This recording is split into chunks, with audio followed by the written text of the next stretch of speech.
What's up YouTube, RetroBro here with my Fallout 4 review. Now, since I have not played any previous Fallout games, I'm going to do this game differently from how I do a lot of my other reviews. It's going to be more based on my personal experience with this game, what I liked about it, what I didn't like about it, and whether I think it's still worth the buy for you guys. So let's go ahead and go into the game.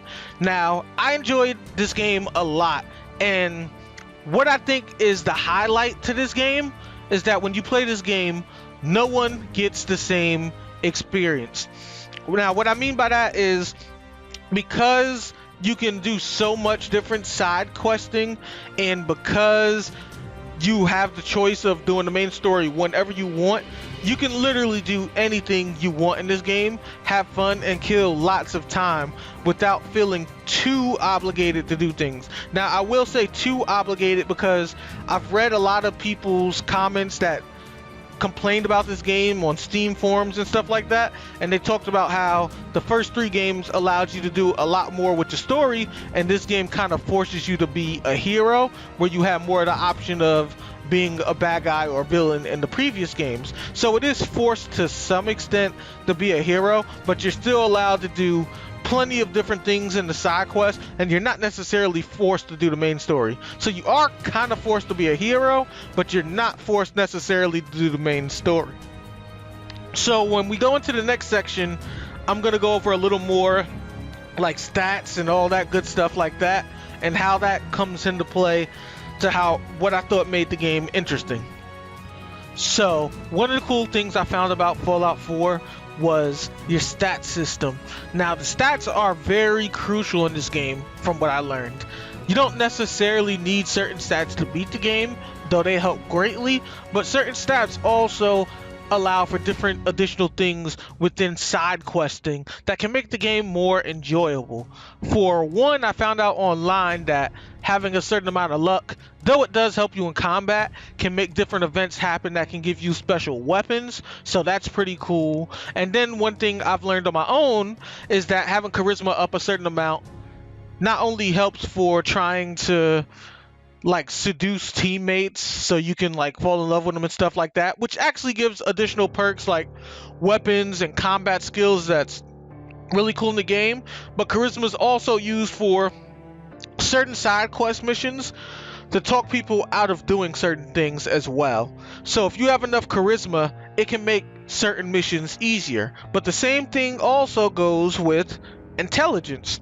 If you have your intelligence high enough, you'll find a lot of missions will have computer terminals, and within those computer terminals, you can hack them to get doors open, or to get to different robots and stuff, or to even use the turrets against enemies. So how you stack out your character at the beginning of the game is kind of a template for how you should spec it later to be more efficient at certain things. If you want to use robots and technology against the person, up the intelligence more.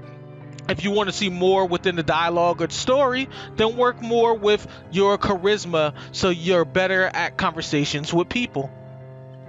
And that's just step 1 of the stats in this game. The more comprehensive section is Vault-Tec. Now, Vault-Tec is really cool because I feel like this is what makes this more than an FPS game and a lot more like an RPG. Now, they call it perks, but really these are like abilities in a typical RPG game, because the way I see perks is more like Call of Duty. There's little temporary stuff you get for kill streaks to kind of like jerk yourself off with madness and power. That's not what happens in this game. Pretty much when you have your perk system, what it does is it allows you to pick different special abilities. Those special abilities are permanent. They're not temporary. So I don't think perks is such a good word for it, but they're actual abilities that you keep, such as adamantium bones, which allows you to take explosions and stuff like that without your limbs breaking, or a possibility of your limbs not breaking, which is cool.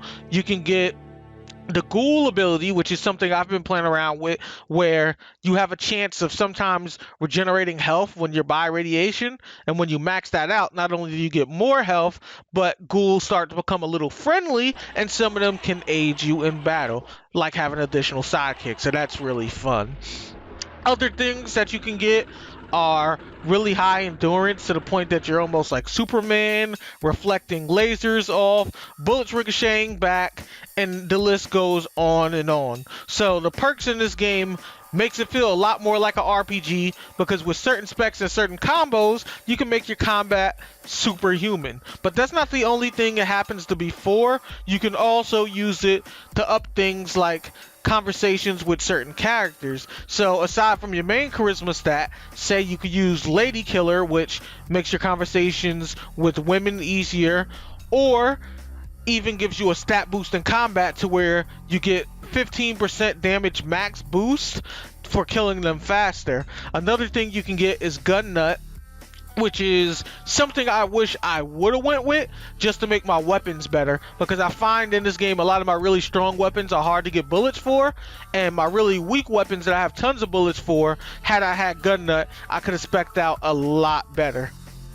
So we talked about a lot of the things that made this game good, so let's go ahead and talk about some of the bad. The first one I want to address is a lot of the die-hard Fallout fans don't seem too pleased with this game in a lot of the areas I've looked online. And they mainly say because a lot of RPG elements that's in the original 3 games isn't in this game. So if you're a big fan of the original Fallout series, then you may not like this game for that reason.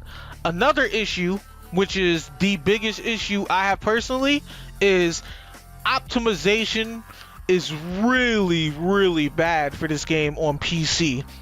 You have a lot of bug issues, and one of the biggest bug issues I've seen is that when you play in certain parts of the game, you may kill enemies and they may start just like randomly falling through like ceilings and glitching, or you may have things like the Pip-Boy, when you open it, you can't see anything on the screen, which means that if you complete an area or you're trying to look at your map, you can't see where you're going, so it forces you to restart the game to find out where you're going.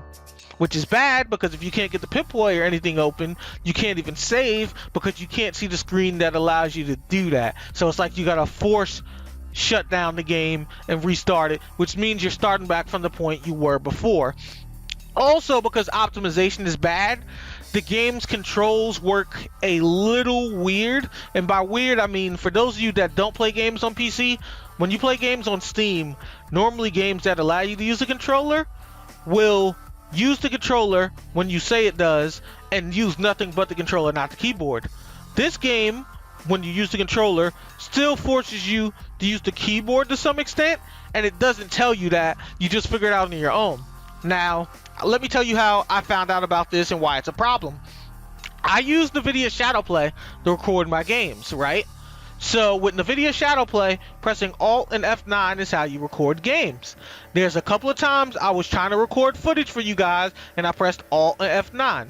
The recording screen came on and then it went to the loading screen. So at first I didn't think nothing of it when the loading screen was coming up, but then later I started to realize that, hey, every time you press F9 in this game, what it's doing is bring you back to your quick save point and keeps backpedaling you back to where you were before when you trying to record. So it forced me to not be able to use F9 to record and kept pushing me back, so I missed some of that footage I wanted to show you guys, and it now forced me to use F10.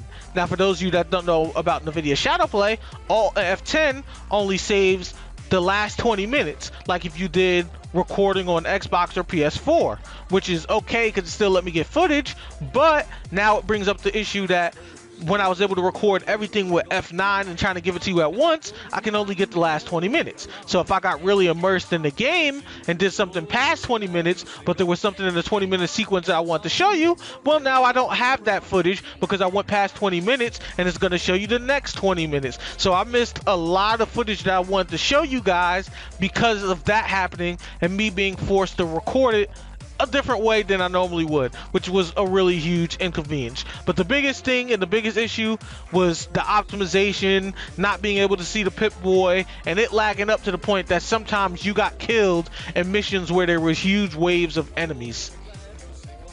So, what's my final verdict of this game?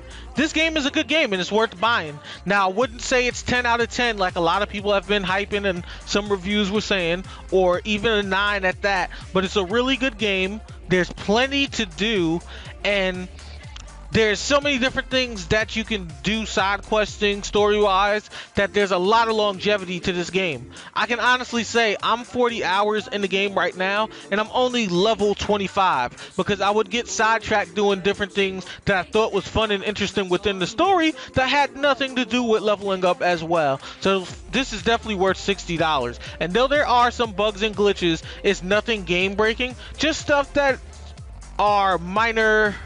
How can I say this? Just minor nuisances, pretty much. So I would say you guys would probably like it a lot. I definitely enjoyed it a lot. And as somebody that normally doesn't jump on hype trains and honestly had low standards for this game in the beginning, like I thought it was just going to be all hype and I wouldn't like it, I enjoyed it a lot, and I think you guys will too. Anyhow, in the comments below, if you have Fallout 4, let me know how your experience was with the game or is with the game. And if you don't have Fallout 4, let me know, did this review help you or not? But other than that, I've been RetroBro, and I am signing out. Like the video? Well, why don't you check out RonnRetrobro.com, where I showcase my favorite YouTubers, videos from subscribers like yourself, the latest in news. You can listen to the music I'm bumping, and I post my blog, stories, and news entries here. It's a place for us gamers to kind of get to know each other more and kind of let smaller YouTubers like us get better noticed.